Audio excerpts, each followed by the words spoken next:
I sat down with him and I'm like, I don't know what I'm doing. I think I'm doing it wrong. And he's like, well, what are you doing? And I was like, I'm doing open houses on Fridays, Saturdays, Sundays. And he's like, and do you like that? I was like, no. He's like, then don't do them. He's like, stop wasting your time doing things you don't like.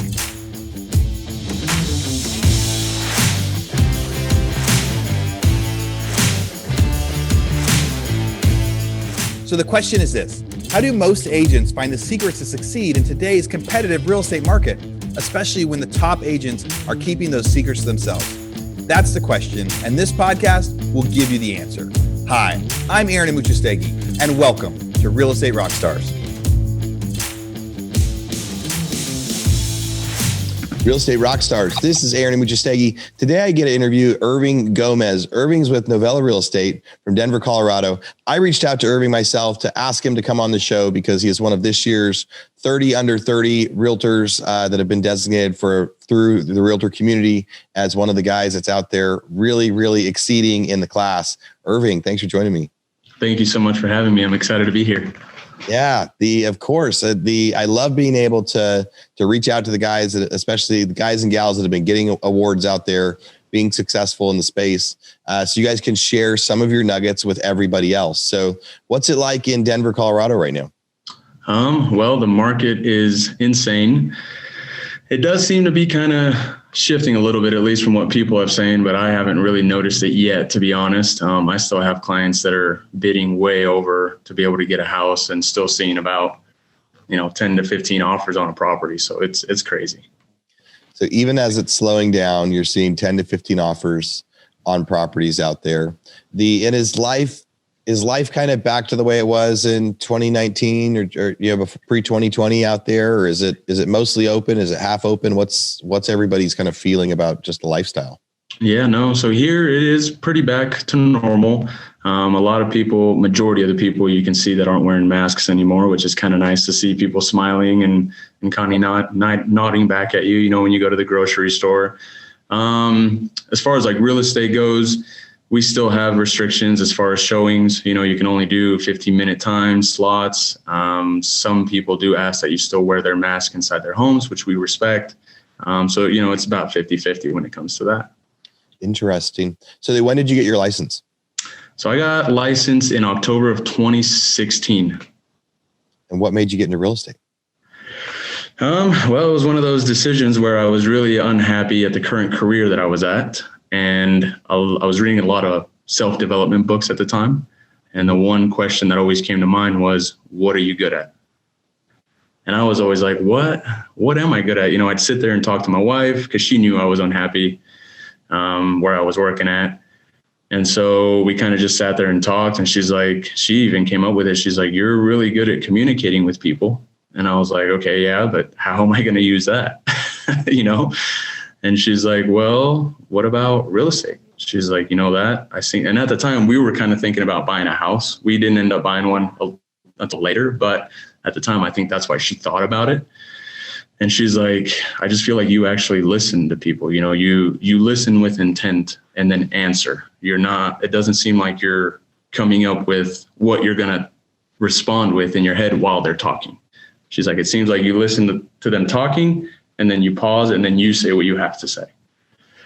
And so with that, I think I transitioned it and I was like, okay, let's give it a try. I'll get my license and then we'll see where it goes from here. You said, what am I good at? And You're wondering, you're like, how does that transition? I can communicate with people. How does that transition into a job that pays the bills? So you decided to get into real estate in 2016 and what was it like your first couple months? Did you join a team? Did you join a brokerage? What was your success like to get started? So I went to a school, and in that school, they always said, go out and you interview brokerages as well. They're like, don't just go and hang your license, see where you want to be. Well, I heard of Novella, which actually used to be the Brookshire Group, but the reason they changed the name is because people would get it mistaken with Berkshire Hathaway, which it has nothing to do with Berkshire Hathaway. It was just a little independent boutique brokerage, and it still is. There's about 15 of us in there, which is kind of nice. And so when I interviewed them, that's kind of what attracted me to them to be there. And, to date, I can still call my managing broker and he is always there. So, I went and interviewed And then when I started, it was tough. It was rough. I still remember till this day, it took me about 8 or 9 months being in the business to get my first deal. Wow. And I remember on the 7th month of that time, I remember I was just sitting there and my wife was like, "What's wrong?" And I was like, "I don't know if I can do this." And I've never been one to give up. You know what I mean? Like anything I've ever done, I've been full-heartedly into. And even real estate, like I went into real estate saying that I didn't want to do this part-time. I wanted to do it full-time because I know people need my attention, people need me. And that's the opinion I had on it myself, right? I was like, I don't want to give them half of my time. I want them to have my full time. So at that 7 months, I was just like, I don't know if I can do this. And my wife's like, "You know what? How about this?" She's like, "Give it another month or two."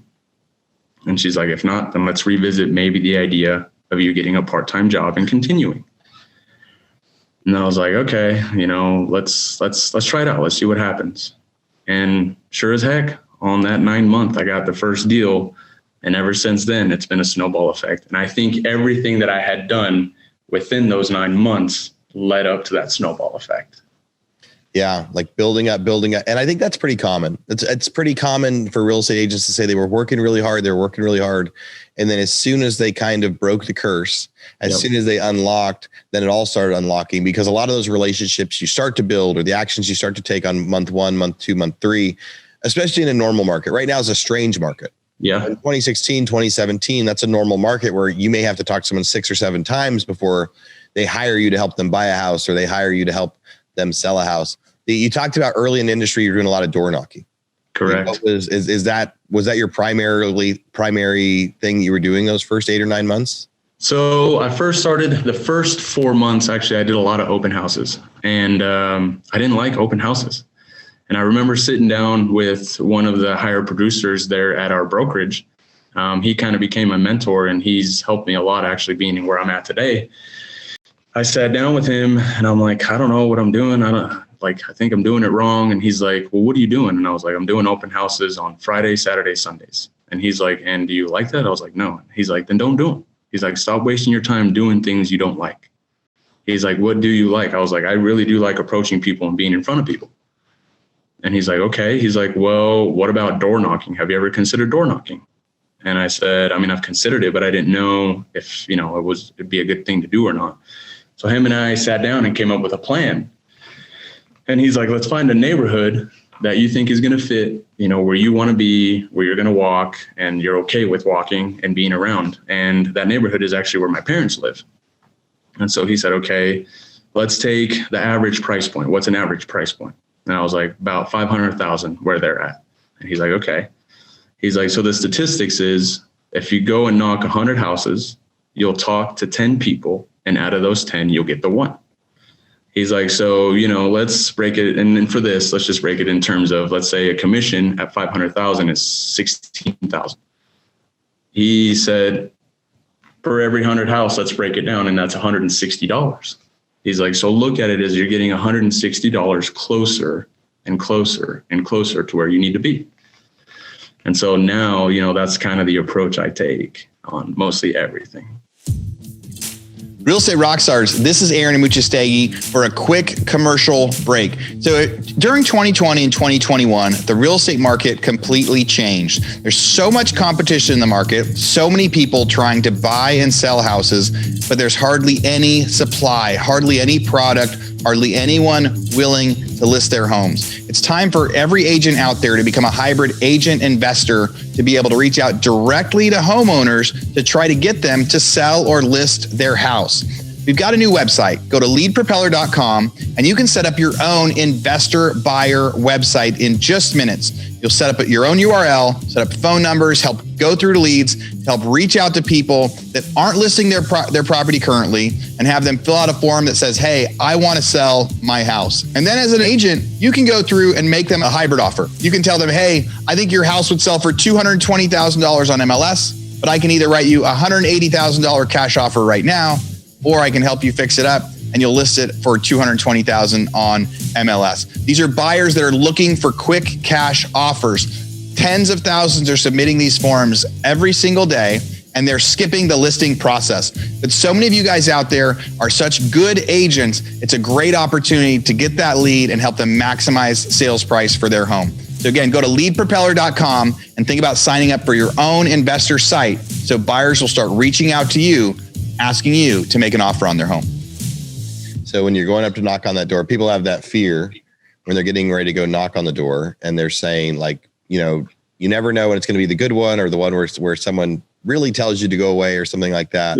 Yeah. And your mindset was you knew that every 100 doors you were going to get a deal. So every time you knocked on a door, it was just like getting paid $160. For sure. Yeah. Whether they answered it or not. And so it kind of made you mentally more prepared to keep going so you could try to push through as many doors as you could during a day. Definitely. Yeah. And I mean, you know, at the time, like when you first get started, you're trying to do all these other things, but it's like, I put my energy into that and I was like, okay, this is what's going to take my attention. This is what's going to help me build. And I was trying to do at least 200 to 300 doors a day. So let's break up. So when somebody goes and door knocks, what were you saying when they answered the door? So I love that idea that you found a neighborhood and said, this is a neighborhood that I'm going to just focus on. Yeah. So you knock on the door, they answer the door, they see you standing there. What do you say? So the first thing that I would always tell them is, hey, I'm not here to sell you anything. I want to give you valuable information. And they would be thrown back right by that. And they're like, well, what are you talking about? And I'd be like, real estate. I want to let you know like what the houses are selling for here in the market or here in your area. And then I would hand them the sheet with comparable comps in the neighborhood that have sold. And then they would look at it and then they'd start like, oh yeah, I did see that house. And, you know, do you know information about that or not? And I'd be upfront. I'd be like, no, I don't. But if you want more information, I can definitely let you know about it if you want to give me your contact information. And so that's kind of how, and also, you know, you got to remember this is at the beginning when I first started. So at times I would get stumped and wouldn't know what to say, but being out there and knocking on those doors made me better at real estate and like learning how to communicate and what people want to know and, you know, what to tell them. Yeah. You figure out what their common questions were going to be. Like you didn't know what the answers were because you didn't know what the common question was going to be until you did it. So you would knock on the door and you would say, hey, I've got this CMA here. I just want to drop it off for you so you've got some information. And if you want me to follow up, we can. Yep. And you did that for months and months. And then eventually that was your first deal a result of one of those door knocks? So it wasn't actually, it was a close friend of my wife's. And, but I did actually get deals from that. But they weren't the first deals. It was more of those ones are the ones, you know, they're the cold leads. So you got to follow up, you got to stay consistent with them. And then that's when they turned. Yeah. How many deals have you done in the last 12 months? So in the last 12 months, I've done 26 deals. And what's the average price point? The average price point is about 450 to 500,000. Okay. So you're still kind of in that mark that you looked at early on. Are you mostly a buyer's agent or mostly a listing agent? So it's about 40% listings, 60% buyers. How about when you started? When I started, it was heavily buyers for sure. All right. So you started as buyers and you were able to transition. How would you say, what was your biggest ability to be able to transition from being just a buyer's agent to also a listing agent? Was it some of the clients you had represented before, or was it just you got more confident in your resume? How did you start to get more listings? I think it was just being more confident in my resume. I did actually help people at the beginning. Like a lot of my listings were people that I didn't know and people that were moving out of state. Mm-hmm. So that helped out a lot. But now it is getting to that point where it's like half of my listings are people that are turning over, right? They're selling their house to upgrade to that bigger one, especially with the lower interest rates and how the market is right now. They want to take advantage of it because they're like, if we can go up and pay, you know, $200 extra more, but get a bigger house, let's do that instead of refinance. Yeah. Where do you get most of your buyer leads now? How do you find those buyers? So a lot of them, aside from, you know, the sphere of influence, is my social media. I get a lot of traction on social media. What sort of stuff do you talk about on social media? Right now, social media is the answer for so many different things. People are getting out there. Do you have a certain, you know, format that you follow, a certain training you follow, or is it just getting yourself out there and people reach out to you? Yeah, no, it's just getting out there. The one that really does it for me a lot is Instagram. On Instagram, I post a lot of like, you know, homes that have sold, testimonials. I do a lot of personal stuff as well. Like I put my family and myself on there. So I try to mix it up. And then on my stories, I do get on my stories and I talk a lot. And I also just kind of show like my day-to-day of what's going on. So if you were going to go back now, so now you've been in the business for 4 years, or I guess 5 years. You've done, how many houses have you bought and sold since you've been in the business? Do you know? Oh, that I do not know. I mean, if you're averaging 20 a year, maybe you're up around 100, give or take. What advice would you give yourself as a new agent? If you were going to go back and tell yourself when you got started, hey, Irving, this is what you need to know, because you know a lot now, and you had a rough start. So like, what would you have told yourself different, or the same? What advice would you give yourself? Something a little different that I would tell myself that I still do every year. When I do sit down and do my business plan, is set obtainable goals. Because I remember at the beginning when I first started, some people were like, make your goals a little crazy so that hopefully you can at least get within 10 to 20% of it, right? And I did. I set my goals like way high, and I didn't even come close to it. And when you don't come close to something that you put down as a goal, for me, I was just crushed. It sucked, and it was not fun to see, go back and look at your business plan and be like, wow, I'm not even 50% to where I wanted to be. That makes, so I've heard that too. I've heard people say like, hey, if you want to make $1 million, say that you want to make $10 million, because then if you only make $1 million, you'll still be happy. You're saying that wasn't like that for you. If you said you wanted to do 40 houses, if you only did 5 or 6, you weren't grateful for the 5 or 6. It was like, why even have a goal? Exactly. So you would go back and tell yourself to have realistic goals to focus on. And then what practice do you take to make sure that you're working toward those goals? Or what metrics do you use? How do you make sure you accomplish your goals?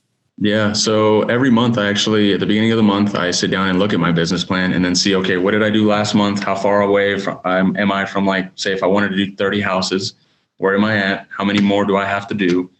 How many people do I have to call? Who do I have to go see in order to get to that goal?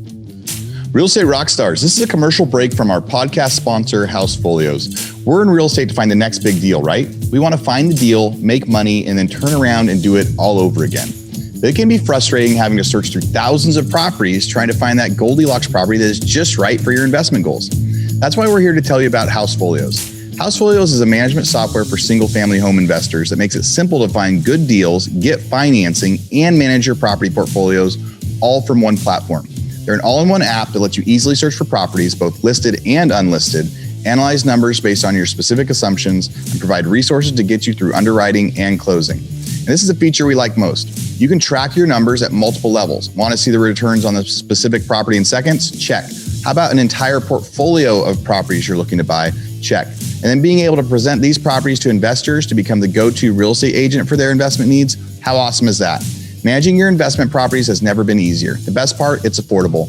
Plans start at just $29 a month, $29 to unlock the tools to manage your entire investing cycle, all in one place. Check it out at housefolios.com. And if that's not enough, Housefolios is giving our listeners a special rate on an entire year of Housefolios, just $99. So instead of $29 a month, $99 for the year. Head on over to housefolios.com/RE Rockstars to sign up. Again, head over to housefolios.com/RE Rockstars to get an entire year of Housefolios for only $99. So what are your goals for the next year? Or what were your goals for 2021, and how are you lined up right now on those? Yeah. So for 2021 was to increase at least by 20% of what I did last year. So last year I did 17 houses. I think it was 17, and then right around almost 7 million.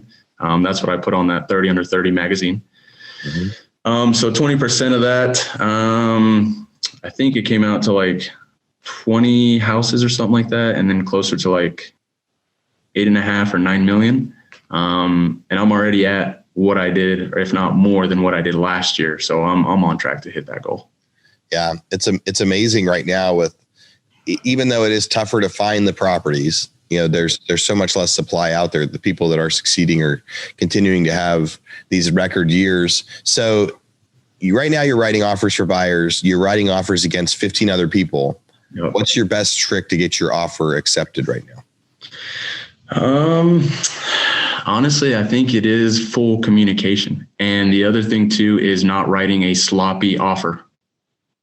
Because I've talked to several agents, who get 15, 20, 25 offers, And they're like, it's terrible. And I mean, even me on my side with my listings, it kind of sucks having to file through all those offers. And then you just look at all these sloppy ones and you're like, well, this one would have been a good one, but I have to go back and counter on like 10 different things that weren't filled out correctly.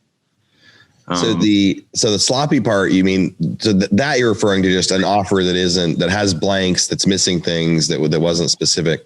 What about the communication specifically? Like if an agent right now is struggling to get their offer accepted, what advice would you, because you said communication is key. What would you tell them that they need to be doing every time they write an offer?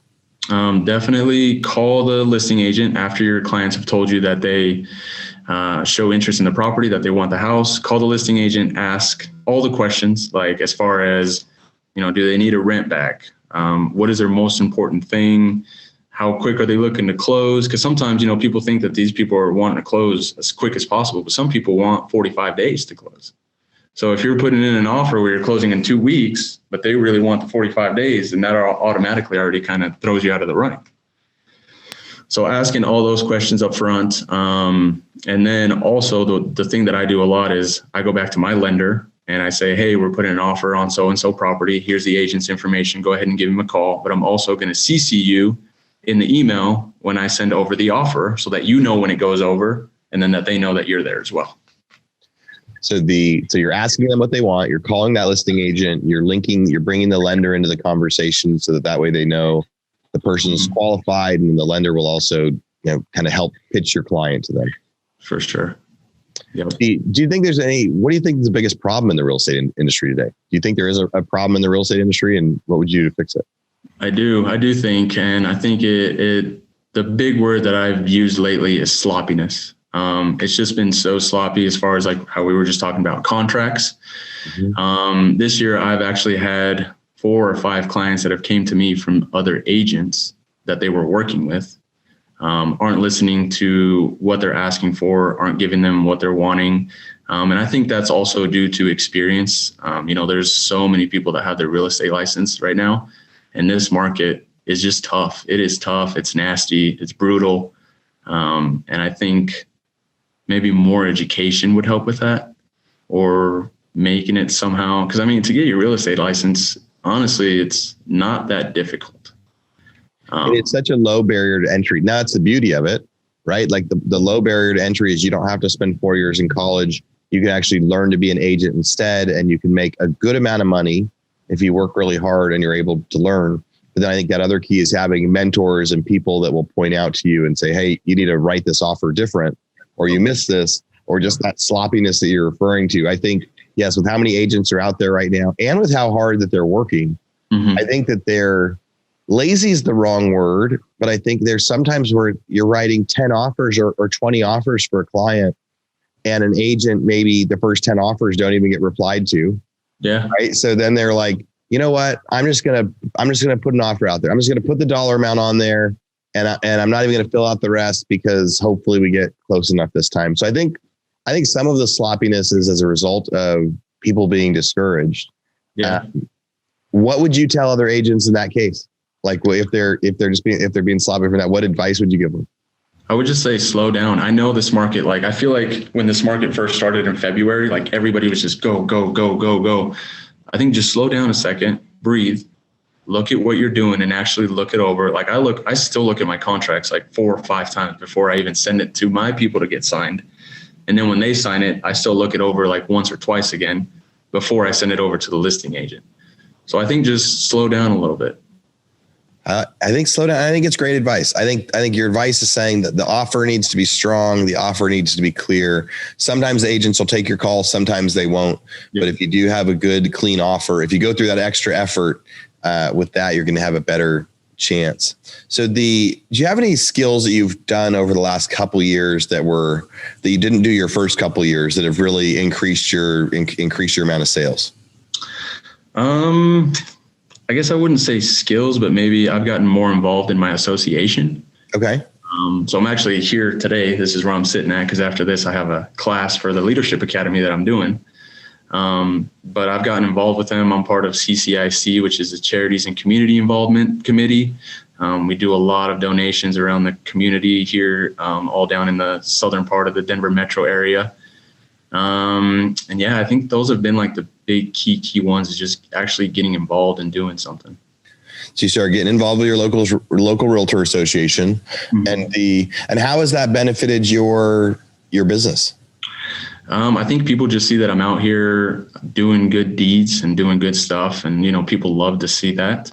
And again, like I said, I post all that stuff on my social media, and I get a lot of feedback on there from that. And that's how, not necessarily, like the people that are on there praising me are the same people who are sending clients my way.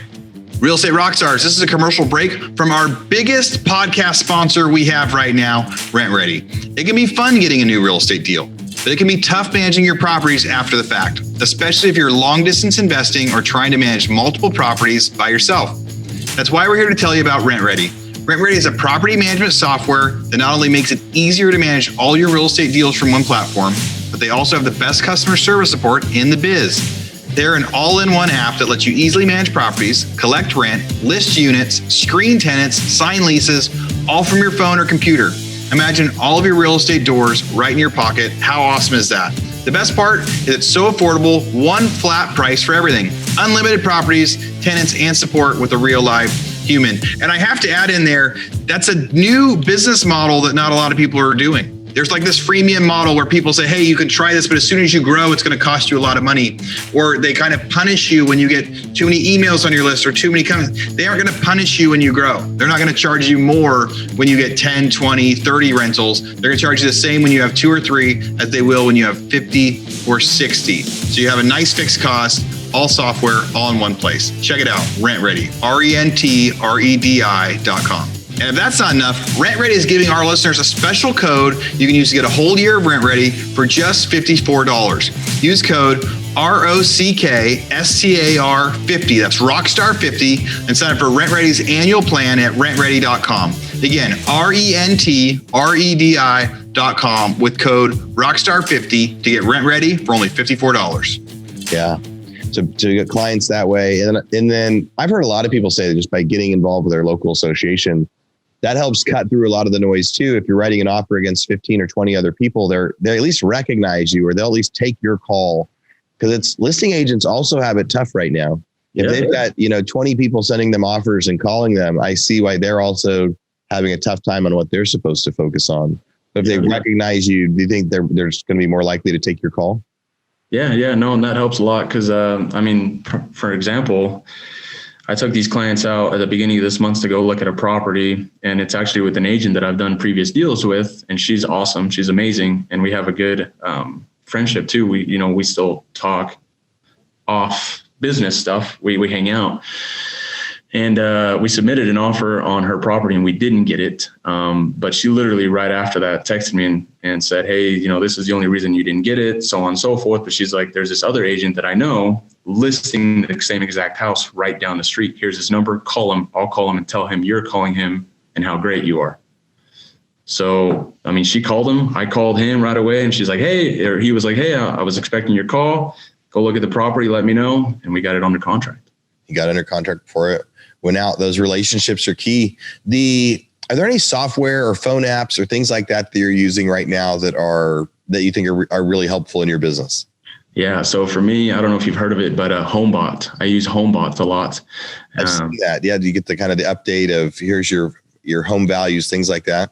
Yeah. And it's a little bit more accurate than Zillow, which is what I like.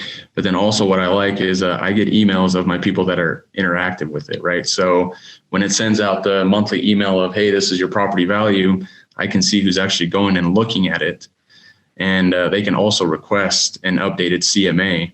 So the one thing that I'm doing with that is when I see people who go on there to check, I automatically get on the phone and either call them or text them or whatever I know that person likes to check in and be like, hey, I saw you were looking at your value. What are you thinking? Are you thinking about refinance? Are you just browsing just to browse? And then that leads into what's next. So I bought a house a few years ago. I got added to the HomeBot database. So I would get this email that said, hey, your house that you bought on this street in Leander is now at this value. We think you have this much equity. Would you like to refinance? Would you like to sell? That sort of thing. So you have the option to put someone in the database So do you only put them in the database after they buy or sell a house, or do you put like prospects in the database?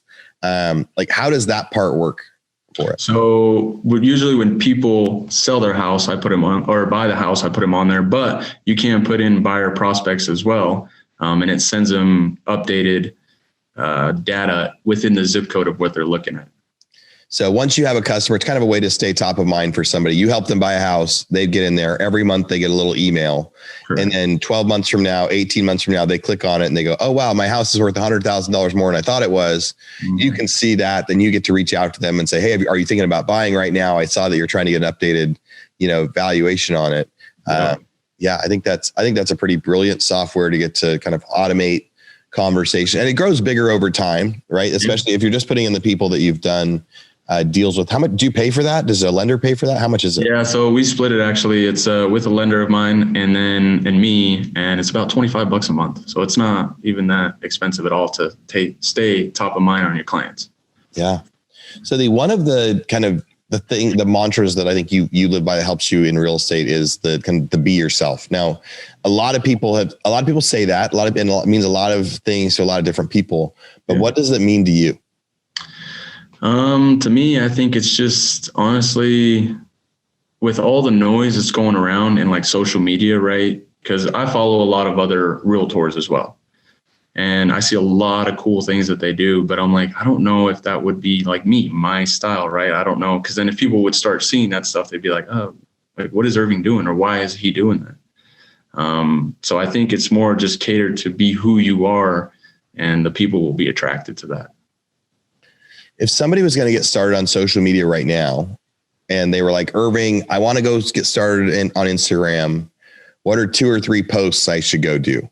What are the first 2 or 3 types of, because people are like, showing neighborhood parks or like, housing prices. So what are the first 2 or 3 that really helps people get started? I would say, I think the one thing is definitely be on your story. I think if you're on your story, like talking to people, that one's more appealing because people like interaction.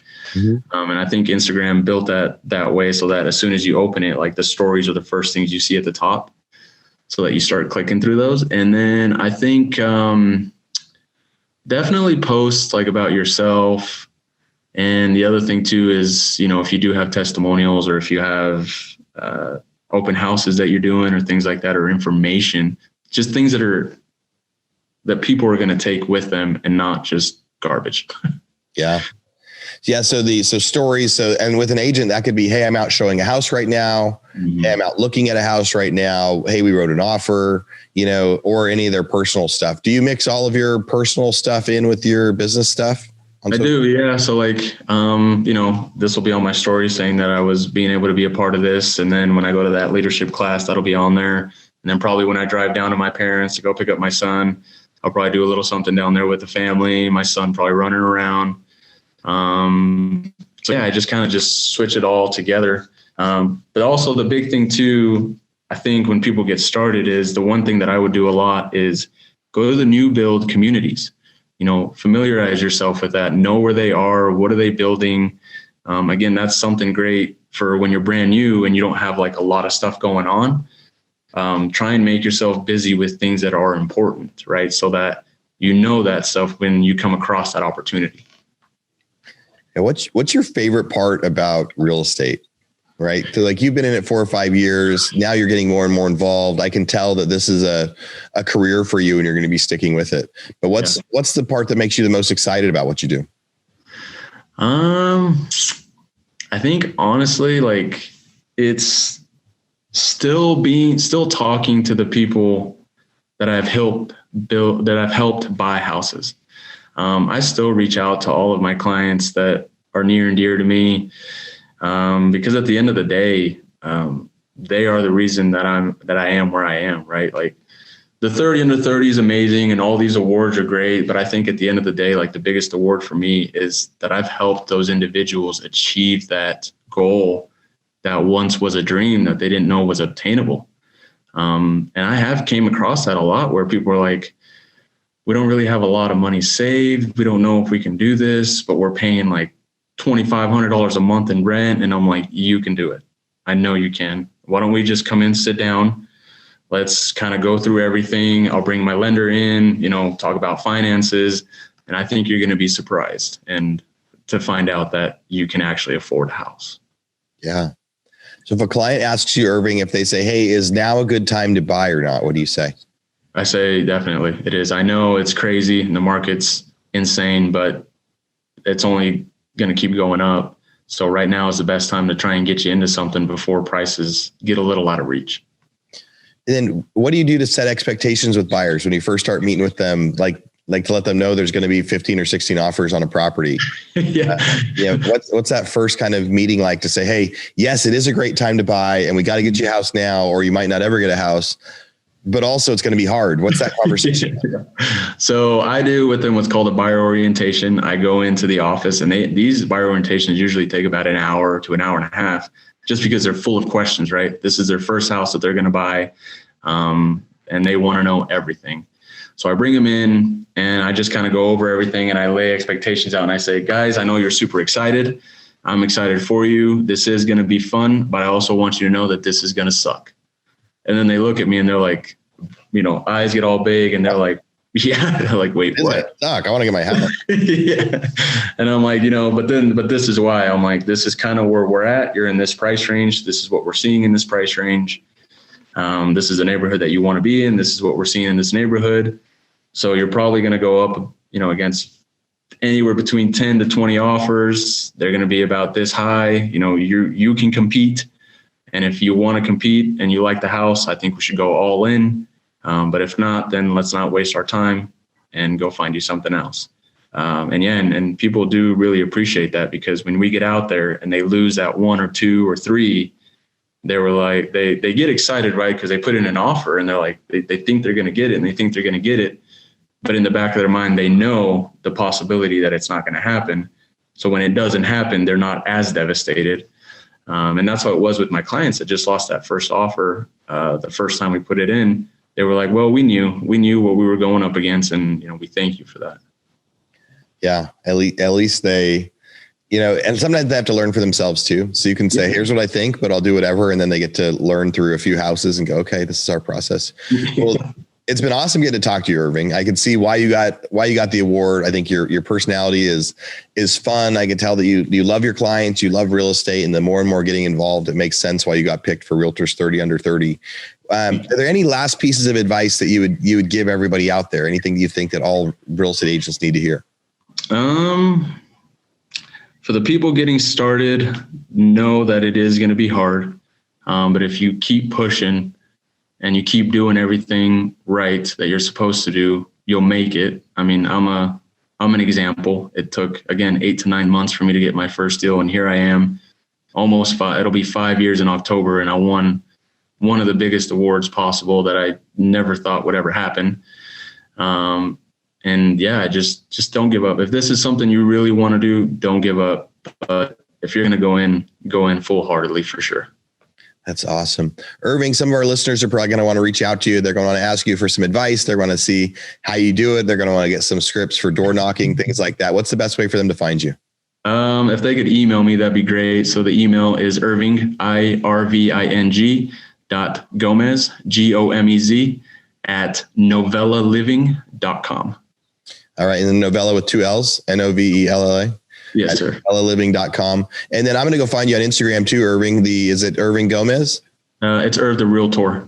Irv the Realtor. I will go find Irv the Realtor on Instagram. I know people will be sending you some emails. You and I will chat on there. Thanks so much for coming on and talking to all the agents here at Real Estate Rockstars and Real Estate Rockstars. Thanks for listening.